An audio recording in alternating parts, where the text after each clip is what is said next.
who wants to dissolve ODM such that we have to be told that can't happen? 2. Why should you remind people that your party, the ODM, is ready to work for the people? It should not just be saying, it should be justified, it should be seen to be happening. Now, 1.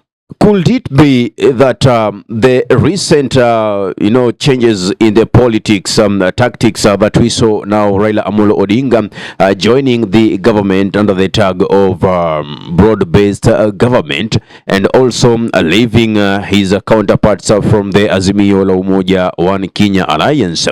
Because remember, he went there, and at one point, Jeremiah Kioni, who is the Secretary General for the Jubilee Party, was crying for that Raila Odinga, our friend, even if you had to go there, why couldn't you just inform us? The same to Kalonzo. About Martha Karua, we know that she had already written formally to excuse herself from the Azimio la Umoja One Kenya Alliance. Progress and the achievements we are making in Siaya, when issues of governance are being followed to the letter and according to the Constitution and according to the relevant legislation of the national government and the county assembly. We are committed to render our mandate, and this is only possible by working together as institutions of the devolved government. And I can assure the people in Siaya and the whole country ya kwamba hapa Siaya tuna mwelekeo, tuna itikadi na tuna uwezo. Tunajua tunatoka wapi na tunaelekea wapi. Chama cha ODM ndio chama kikubwa Kenya hii na katika eneo ya Afrika Mashariki ama Afrika Kusini. Hata ukienda Afrika Kaskazini, kupata chama ambao ina nguvu kama ODM haiwezi kupata. Na sisi tuna chama, tuna mwelekeo, tuna itikadi na tuko tayari kufanya kazi. Ni wananchi kazi. Na pia nashukuru kiongozi wetu Raila Odinga na chama chetu wamesema ya kwamba chama ya ODM bado ni chama imara. Okay, chama minyalo muonyo. Chama be inyalo muonyo. Jadi wa ODM okunyalo muonyo kana wabaya. Those are sentiments from none other than the Governor of Siaya County, that is James Bob Orengo, saying that they are committed to render their mandate as it's only possible by working together as institutions of the devolved government. Another thing that he said is that the ODM Party, the Orange Democratic Movement Party, is one of the largest parties not only in Kenya but in the entire East African region, South African region, and the entire African region. And we know where they are coming from and where they are heading. So he says that Raila Odinga has said that the ODM is still a force to reckon with and it cannot be dissolved. So there are key issues here I would like to ask, and those are the things that you are going to focus on our today's analysis. One is question is, who wants to dissolve ODM such that we have to be told that can't happen? 2. Why should you remind people that your party, the ODM, is ready to work for the people? It should not just be saying, it should be justified, it should be seen to be happening. Now, 1. Could it be that the recent, changes in the politics, tactics that we saw now, Raila Odinga joining the government under the tag of broad-based government, and also leaving his counterparts from the Azimio la Umoja One Kenya Alliance? Because remember, he went there, and at one point, Jeremiah Kioni, who is the Secretary General for the Jubilee Party, was crying for that Raila Amolo Odinga our friend, even if you had to go there, why couldn't you just inform us? The same to Kalonzo. About Martha Karua, we know that she had already written formally to excuse herself from the Azimio la Umoja One Kenya Alliance. Now, we know that Mudavadi had to dissolve the ANC party, the Amani National Congress Party, and joined the UDA. Could it be that also the government, through President William Samoei Ruto, also wants the ODM party to merge with the UDA party, such that now people like James Agribobo Orengo have to come and tell us that the ODM party cannot be dissolved and it is still a force to reckon with. Could it be that also William Samoei Ruto is moving around Nairobi in places whereby he seemed not to have enjoyed popularity, in just a matter to show Kenyans that, you see, I'm still popular, you know, or even to show the ODM that I'm still a force to reckon with? Could it be that it is Raila Amolo Odinga who just gave him a clean bill of health, such that he could walk anywhere? Still, we're asking, why should you remind the people that the ODM is ready to work for the people? Is it that back then you were not ready to work for the people? Is it that you have betrayed the people so much and now you are losing trust and you have to use certain tactics to bring back that trust? Those are the questions that I, as Ahmed Halif, is always asking.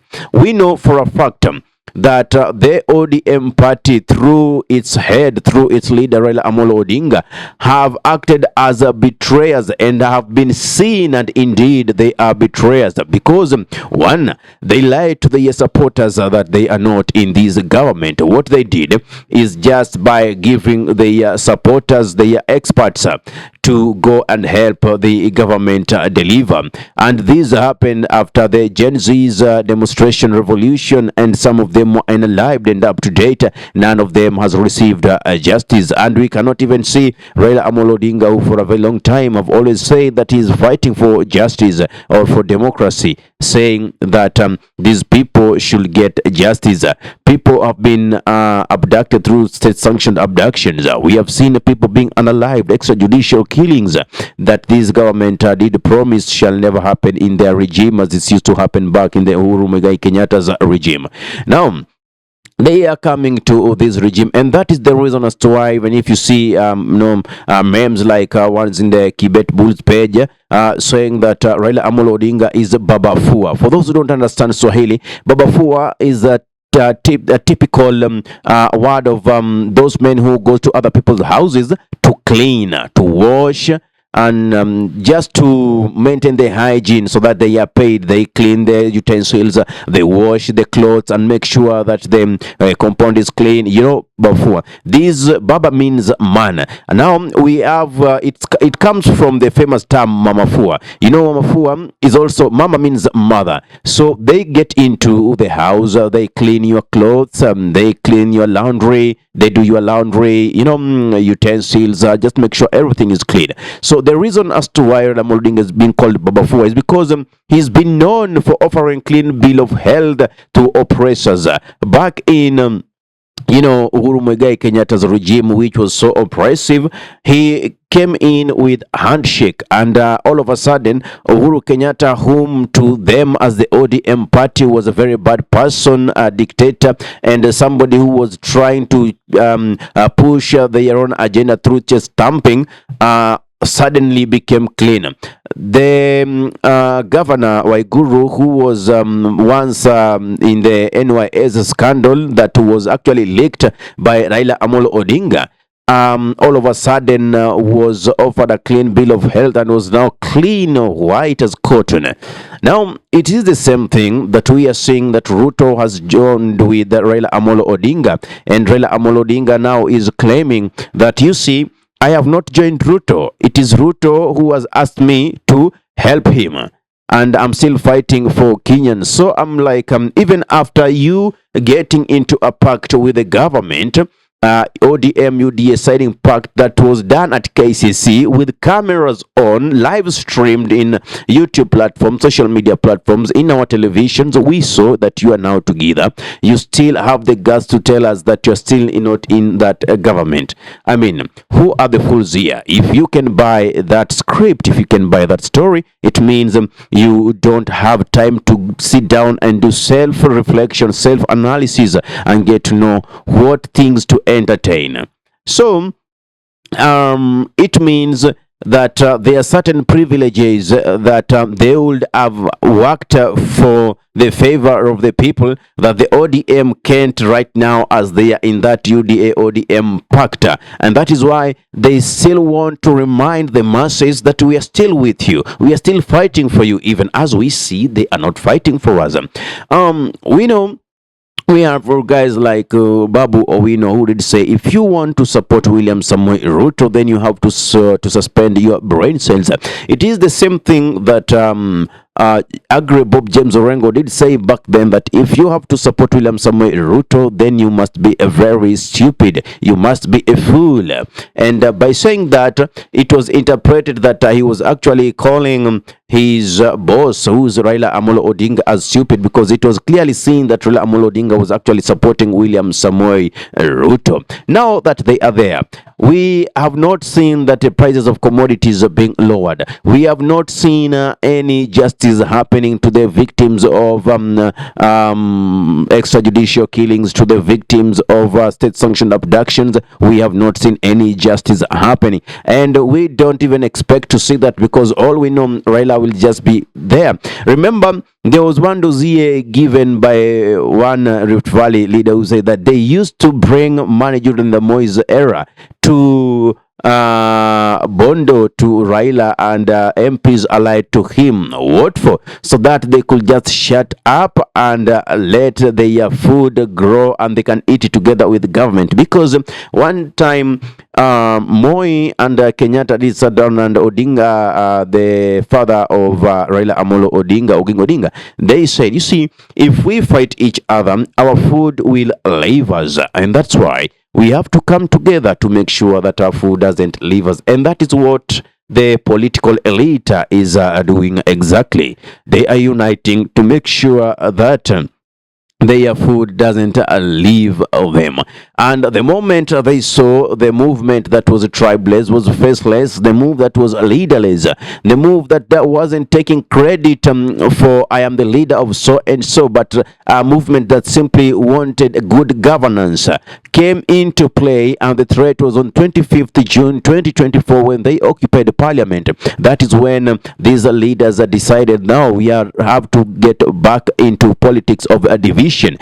As you could see, the trend online was as fighting for issues, but right now you see some people are diverting attention into tribal cocoons, saying mtu wetu, mtu wetu, mtu wetu. That is not gonna help the nation, and that is why personally, as Ahmed, I always have to fight this narrative, because I will always ask, what is the fear that the leaders who are aligned to the ODM party always fear telling their leader Raila Amolo Odinga the reality, telling them the truth, because even Raila Amolo Odinga is slowly losing popularity. For those who can actually sit down and think for themselves, they'll know that the ground is also becoming slippery, and the legacy, if it is or if there is any of Raila Amolo Odinga, is going to end in a very miserable way. I don't know what's your analysis. I don't know what you think about this.